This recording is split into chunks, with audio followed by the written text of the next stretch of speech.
Hi guys, Kidsman Hunter here, showing you all the guns I have, what I like about them, what I don't like. This is going to be an extensive review on all of them. I'm going to try and do as much as I can, and hope you guys enjoy it. Thank you. How's it going, guys? Kidsman Hunter here. I'm doing a little review on a bunch of guns that I have, ones I've collected over the years. Right here, I did do a review on this a couple days ago, so I do another one. Marlin 795. It's a great gun.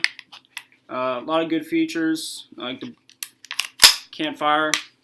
There's no magazine in here, which is really nice. See, no bullet in here. Has to be magazine holder for the hammer to drop on the firing pin. Nice, nice safety feature for little kids. So not go too in depth with that one because I already did. Got right here is Moise Nagant. Very accurate rifle. I like this rifle, and a lot of YouTubers have done countless videos on this gun trying to beat it up to get it to where it doesn't function anymore, and it can take a beating. I've seen it. They go through a bunch of shells. They put a bunch of stuff they shouldn't do into it, but it handles it pretty good. These guns are really cheap, and they function great. They're really accurate, which I like. Not too heavy. The stock, I feel like the stock could be a little longer. Doesn't really fit, but it feels nice. Yeah, it's see if you guys see the date.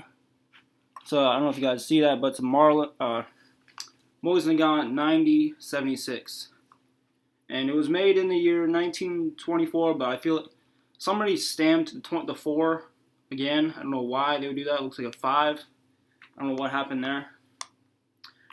I like this bolt assembly. It's really easy to clean. I've taken this apart countless times. At first it was tricky to get together because I didn't know how all this went, but once I figured it out, it's very easy. Not a lot of moving parts here. They last forever.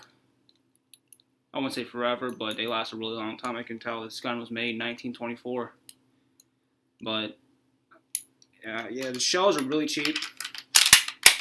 Go to Cabela's. I think the Horton are about $22 for a box of 20, but you can get some of the I think it's a Russian brand.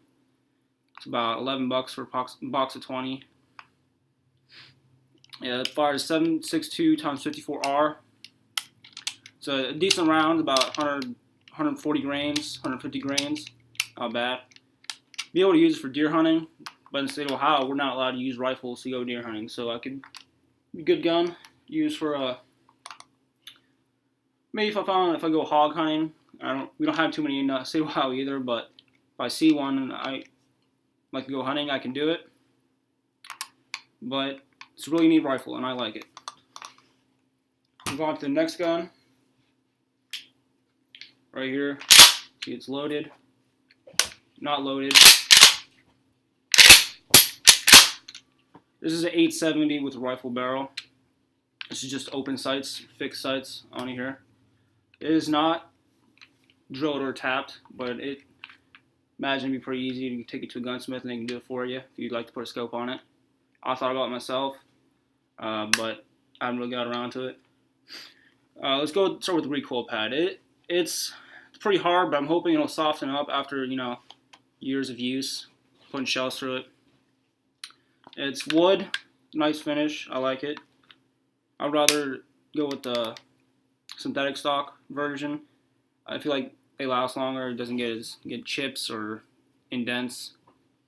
Matte finish, which, as in the last video, I am not a huge fan of. I like the blue finish. I feel like it lasts longer, easier to clean. I believe this has a 20-inch barrel. Like this white front bead up here is really nice. You can really see it. Yeah, I shot it a few times. I got it last year, and I haven't really seen a deer lately with gun hunting, I should say. Whiskey, get out of here. What are you doing? So I haven't really put it to the test deer hunting. Hey.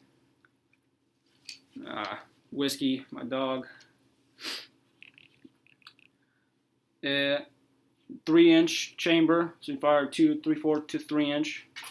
Will not take 3.5. That can damage your gun and can endanger you. So I wouldn't do it. Cycle is pretty nice. Its cycle is really nice. It's got the twin action bars, which prevents binding and twisting. It's still pretty loose.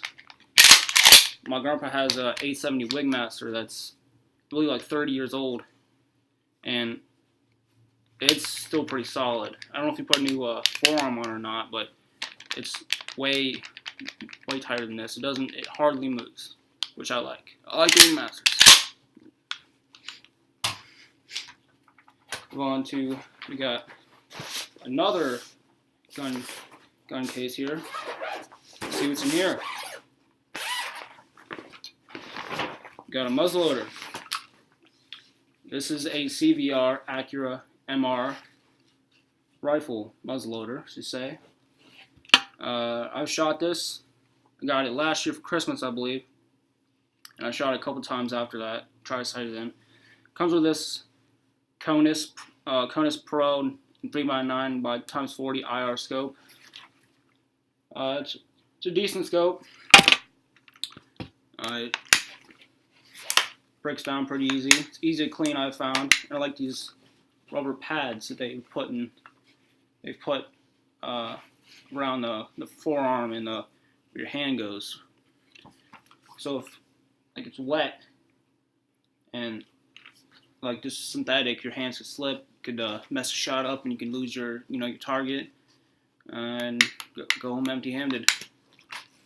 Got a fluted barrel. I do not know how long the barrel is. I forgot. I want to say it's about 20-22 inches. Could be a little longer, but I highly doubt it. But it's a nice gun. It came with this tan case, which is really nice. Keeps the gun from getting a lot of moisture in it. You have to clean it as often.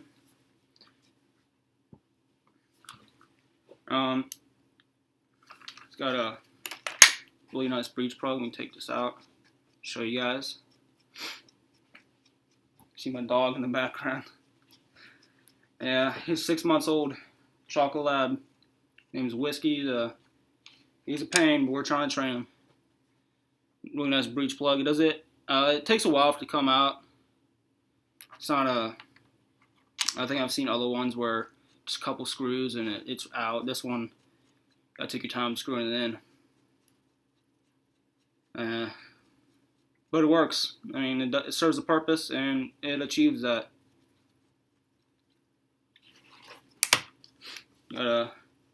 Like this, you can change this. So if it's ambidextrous, you can change this this hammer extension. So you can, instead of having to reach under here, the scope, it's right here, extends out to the side. You can change it from either the right or the left, which is really nice. Shoulder's pretty good. Recoil pad's pretty nice. I like the synthetic stock. The camo on it looks pretty nice. Synthetic stock seems to be well made. I like it.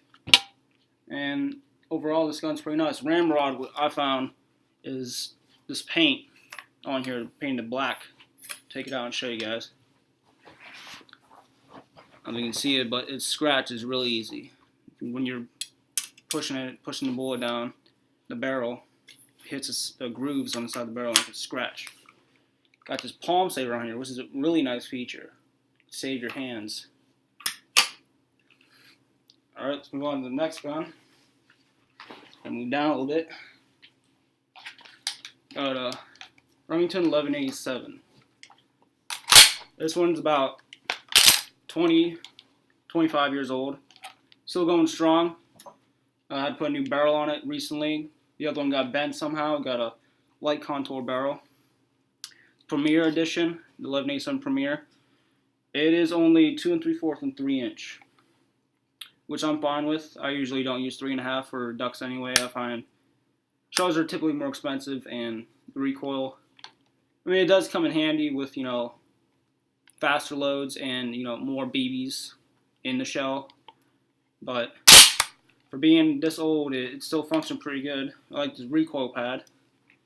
think it's the, I forget what they call it, the supercell, I think.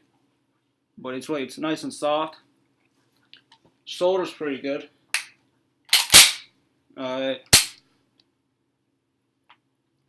Put a Carlson's choke on here. Take it out for you guys. Give me a second.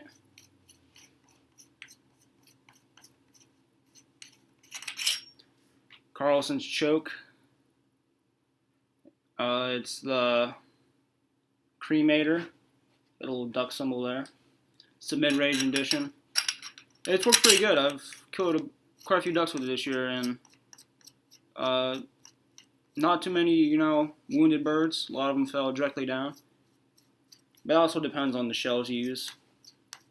I've heard that some shells, they tend to bounce off the birds, which I have seen this year. We saw a flock of geese coming at us, and we pulled trigger.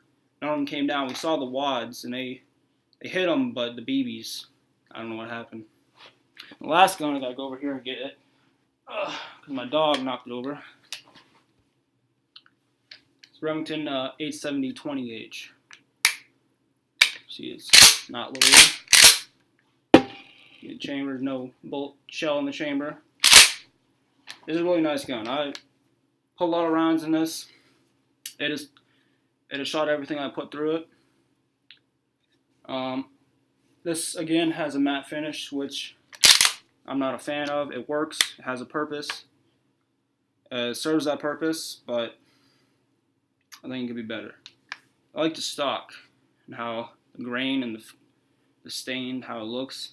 Kind of reminds me of like a Henry rifle, which is really nice. It's got a, I believe this is a 26-inch version, the barrel, and it comes with screw-in chokes. I like the screw-in choke. I prefer that over, having to change the barrel out. But see right here, a lot of these new Remingtons Expresses, they come with these plastic trigger guards and trigger assemblies, like right here, plastic, which it keeps costs down, keeps the weight down. You're not using steel. It could be a little, but I feel like with this trigger guard, it's not going to get any heavier. Using steel, maybe a couple ounces.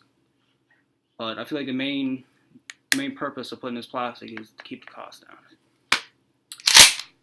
All right, thank you guys for watching this. Hoping you guys can stick with the long haul. Got more gun videos coming. I got a surprise for you guys coming. I'm getting a new gun. Should be coming in a couple weeks. I'm really excited about it. I've never had one of these, and I'm hoping I can have a lot of fun with this gun. Thank you.